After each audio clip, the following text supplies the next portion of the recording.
नमस्ते, जय माता दी। मैं प्रियंका आप सभी का स्वागत करती हूँ आपके अपने यूट्यूब चैनल में। कहते हैं जितना बड़ा सपना होगा उतनी बड़ी तकलीफ़ें होंगी और जितनी बड़ी तकलीफ़ें होंगी उतनी बड़ी कामयाबी होंगी।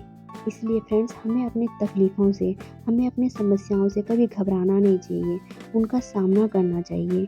चाहे वो हम हँस के करें या रो के करें, वो हमें खुद को करना है। अगर आप अपनी लाइफ़ में कुछ पाना चाहते हो ना, उन समस्याओं से कभी घबराओ मत और भगवान पे भरोसा रखो कि हमारे साथ जो होगा अच्छा होगा और हम एक ना एक दिन ज़रूर सफल होंगे। तो फ्रेंड्स चलिए इसी पॉजिटिव थॉट के साथ हम अपने ब्लॉग में आगे बढ़ते हैं और अपने दिन की शुरुआत करते हैं। और यहाँ पे मैं आप लोगों से इवनिंग से लेके मॉर्निंग का रूटीन जो होता है मेरा वो मैं शेयर कर रही हूँ।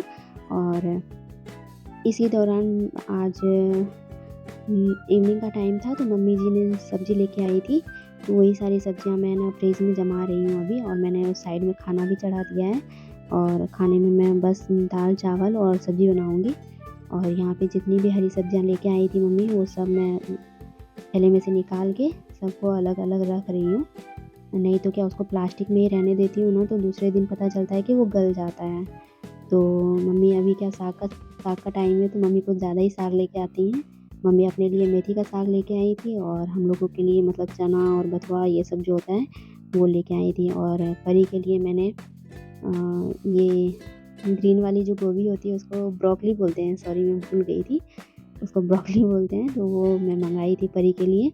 और मैं ना ये सोच रही हूँ कि बच्चों को जितना हो सके ना उसको ग्रीन वेजिटेबल देना चाहिए, खाने में ऐड करना चाहिए। वैसे तो बहुत मुश्किल से खाना खाती है परी भी, लेकिन मैं उसे लगी रहती हूँ उसके पीछे कि मतलब उसको कैसे खाना खिलाना है, तो वो खा लेती हैं। और जितना हो सके मैं उसे कम बॉटल दूध वगैरह कम देती हूँ और खाना पे ज़्यादा ध्यान देती हूँ कि वो खाना खाए।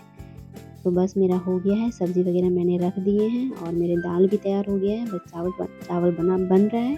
और इधर मैं सब्ज़ी निकालने पे जो कचरा हो गया था उसे मैं साफ़ कर दी हूँ। और उसके बाद मैं ये मेरे दाल भी तैयार हो गया, तो मैं सोच रही थी कि परी को थोड़ा सा दाल चावल खाने के लिए, तो मैंने थोड़ा सा निकाल के परी के लिए मम्मी को दे दिया था, तो मम्मी उसको खिला रही थी। और मैं इधर जो शाम का थोड़ा सा रोटी बनता है हमारे क्या, दाल चावल सब्ज़ी और रोटी साथ में, मतलब 2-2 रोटी सब लोग खाते हैं, तो उसके लिए मैं रोटी बना रही हूँ। और इसके बाद जो होता है मेरा शाम को सबको खाना पीना देने के बाद शाम को ही मैं सारा बर्तन वगैरह साफ़ कर लेती हूँ। उसके बाद मैं सोने जाती हूँ ताकि मॉर्निंग में मुझे उतना दिक्कत ना हो काम करने में, क्योंकि इनको ऑफ़िस जाना होता है इसलिए। आधे से ज़्यादा है ना शाम को ही अगर काम कर लेना फ्रेंड्स तो मॉर्निंग में बहुत ज़्यादा ईज़ी रहता है। तो बस वो हो गया था और मैं ये मॉर्निंग का टाइम है जब मैं यहाँ फटाफट काम कर रही हूँ, क्योंकि अभी अभी जो मुझे बोला ना खाना बनाने के लिए पापा ने, तो इसमें बहुत कुछ बनाना था, तो मैं अलग तरीके से सब्ज़ी बनाने की कोशिश कर रही थी। तो यहाँ पे मैंने पहले मम्मी के लिए मेथी का साग बना दिया था, उसके बाद मम्मी के लिए पत्ता गोभी और मटर की सब्ज़ी बनाई बिना टमाटर डाले, क्योंकि मम्मी को टमाटर वाला नहीं पसंद आता है इसीलिए। तो हम लोग अपने लिए मटर और आलू की सब्ज़ी बनाए थे, जिसमें कि मैंने मटर और प्याज को पहले ही उसको फ्राई कर दिया था हल्का, और उसको मैंने पीस लिया था। वही मैं पीस रही हूँ अभी, और उसको पीसने के बाद मैं उसमें सब्ज़ी बनाऊँगी। और उतने देर में मैं मटर भी यहाँ पे गरम कर रही हूँ, सेंक रही हूँ, ताकि उसको पीस के फिर मैं उसको एक कचौरी बनाऊँगी, क्योंकि अभी इस सीज़न में मटर ज़्यादा आ रहे हैं ना फ्रेंड्स, तो मम्मी लोग को पापा लोग को ज़्यादा पसंद आते हैं मटर वाली जो कचौरी बनती है वो वाली। तो यहाँ पे मैं वही मटर उधर सेंक रही हूँ और इधर धनिया का जो पत्ती होता है उसे मैं साफ़ कर रही हूँ। मटर के साथ धनिया पत्ती हो गया, हरी मिर्च, अदरक, लहसुन और ये सब मैं पीस के फिर आटे में गूँथूँगी। तो बस उसी की तैयारी चल रही है। और आज तो है ना मौसम भी इतना ज़्यादा ख़राब किया ना कि क्या बताऊँ फ्रेंड्स, बारिश हो रही है बाहर, तो ठंड भी इतनी ज़्यादा बढ़ गई है। कभी-कभी लगता है ना कि ठंड चली गई है, अब नहीं आएगी ठंड लेकिन है ना जब बारिश होने लग जाती है और धूप नहीं निकलता है ना और कपड़े वगैरह नहीं सूखता है, तब पता चलता है कि देखो फिर से ठंड आ गया है।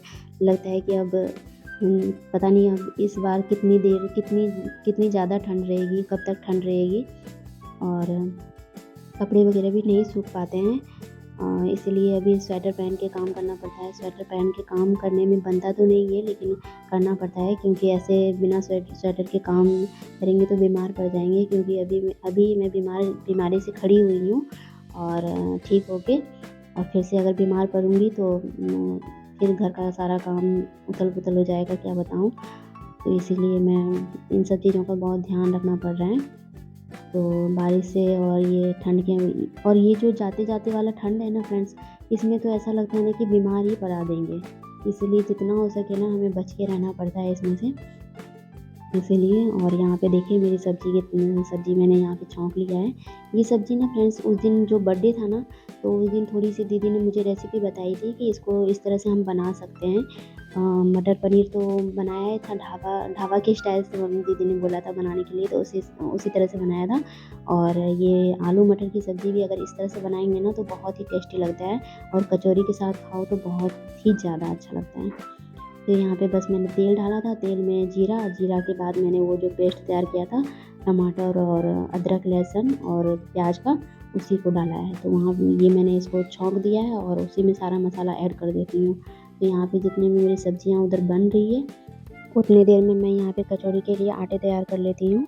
उसके लिए मैंने मटर का जो ग्रेवी तैयार करना था वो मैंने पीस लिया है और उसके बाद मैं आटा तैयार करूँगी और उसके बाद वही कचौड़ी बना के और इसके पापा को ऑफ़िस जाना है तो इन्हीं के लिए बस तलती हूँ। उसके बाद मैं नहा धो के आऊँगी, तब जैसे-जैसे लोग खाएँगे वैसे-वैसे मैं बना के देती जाऊँगी, ताकि गरम-गरम ही कचौरी पसंद आता है। तो ठंड के मौसम में सब यही चाहते हैं कि गरम-गरम कचौरी, पराठे, मूली के, मेथी के, गोभी के, यही सब पराठे खाने का मन करता है। तो इसीलिए पापा ने भी यही सब बोले थे बनाने के लिए। और यहाँ पे मेरी सब्ज़ी बन के तैयार हो गई है और उसके बाद मैंने इसमें थोड़ा-सा धनिया ऐड किया है और तो थोड़ा ग्रेवी वाला बनाया है सब्ज़ी, तो इसमें क्या कचौरी अच्छे से खा लेते हैं। और यहाँ पे मैं पूड़ी तलने लगी हूँ उनके लिए और ये मैं तलते-तलते ना यहाँ पे मुझे ऑयल छिटक के पड़ जाता है चेहरे पे। ये देखिए तो बहुत ज़्यादा एकदम से जलने लग जाता है। तो ये देखिए मेरी कचौरी और उसके बाद मैंने जो किचन का जो काम होता है क्लीनिंग का, वो मैं कर रही हूँ। तो मैंने यहाँ पे वो सब साफ़ कर लिया था स्टैंड वगैरह गैस का और उसके बाद मैं बर्तन धो रही हूँ। बर्तन वगैरह धोने के बाद मुझे बेड वगैरह ये मैं बेडरूम में आई हूँ अपना बेड साफ़ करने के लिए। तो फ्रेंड्स यहाँ पे पता है मच्छर बहुत ज़्यादा है। अब ये नहीं पता कि किस वजह से है कि हमारे 2 गेट हैं, एक पूरब की साइड है, एक पश्चिम की साइड है। तो पूरब की साइड जो है ना वहाँ दोनों तरफ तो रोड है और बीच में नहर है, तो हो सकता है उसकी वजह से आ रही हो। लेकिन बहुत ज़्यादा आते हैं मच्छर, जिसकी वजह से हम लोगों को मच्छरदानी यूज़ करना पड़ता है। अगर वो यूज़ नहीं करेंगे तो हम लोग सो ही नहीं पाएँगे, इतना ज़्यादा मच्छर हो जाता है कि और किसी-किसी सीज़न में तो पूरा ही गायब हो जाता है और किसी-किसी सीज़न में बहुत ज़्यादा दिखने लग जाता है। जैसे कि अभी ये ठंड का मौसम है ना, तो अभी यहाँ पे बहुत ज़्यादा मच्छर देखने को मिल रहे हैं। तो बस यही है, यहाँ पे मेरा सारा काम होने के बाद झाड़ू लगाना है, फिर पोछा लगाना है और ये सब काम करने में मुझे अगर मॉर्निंग में झाड़ू लगा देती हूँ तब तो इस टाइम खाना बनाने के बाद थोड़ा कम ही टाइम लगता है। और यहाँ पे टेबल पे जो मेरे सारे कपड़े पड़े हुए थे उसको भी मैं साथ-साथ में ही साफ़ कर लेती हूँ, उसको समेट के रख देती हूँ। तो यहाँ पे बस वही कर रही थी, झाड़ू लगाने के साथ-साथ। और उसके बाद जो हर जगह झाड़ू लगाने के बाद मेरा काम रहता है कि मैं पोछा लगा लूँ। तो पोछा मैं बैठ के नहीं लगाती हूँ फ्रेंड्स अभी, क्योंकि है ना ठंड का मौसम है और कमर में दर्द होने लग जाता है, इस वजह से। तो मैं उसको वाइपर में ही कपड़े हल्का-हल्का कपड़ा डाल के ही लगा लेती हूँ, तो उसी से हो जाता है, फटाफट हो जाता है। तो वही सब मैं लगा के जल्दी से फ्री होने के बाद मैं चली जाऊँगी नहाने के लिए और नहा के आने के बाद नहा के आने के बाद पहले मेरा पूजा करना होता है। पूजा करने के बाद मैं खाना खाती हूँ, नाश्ता करती हूँ। तो मेरा डेली का यही रहता है फ्रेंड्स। और अगर वीडियो पसंद आते हैं तो प्लीज़ मेरे चैनल को सब्सक्राइब किया कीजिए और फुल वॉच किया कीजिए फ्रेंड्स, क्योंकि आप लोगों की सपोर्ट की अभी मुझे सच में बहुत ज़्यादा ज़रूरत है। तो प्लीज़ आप लोग भी मुझे सपोर्ट किया कीजिए, मेरे वीडियो को लाइक किया कीजिए और कमेंट किया कीजिए, ताकि मैं मोटिवेट होती रहूँ। और चलिए अपने ब्लॉग को मैं यहीं पे एंड करती हूँ और मिलती हूँ आप लोगों से नेक्स्ट ब्लॉग।